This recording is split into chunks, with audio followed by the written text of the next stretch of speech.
Hello বন্ধুরা, এই দেখো আজকে আমরা কত খেজুর রোদ্রে দিয়েছি।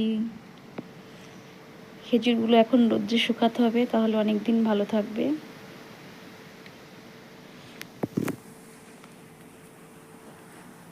এগুলো একটু কাঁচা কাঁচা আছে, পেকে গেছে কিন্তু একটু ভেজে ভেজে আছে।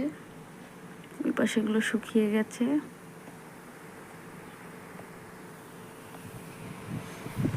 এগুলো কালারগুলো খুব সুন্দর।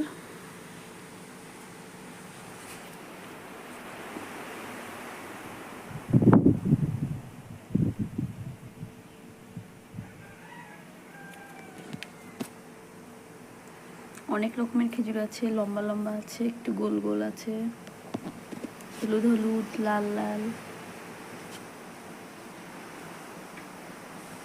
রোদে শুকিয়ে রাখলে অনেক দিন পর্যন্ত রাখা যাবে, তাই রোদ্রে দিয়েছি সবগুলো একসঙ্গে বের করে।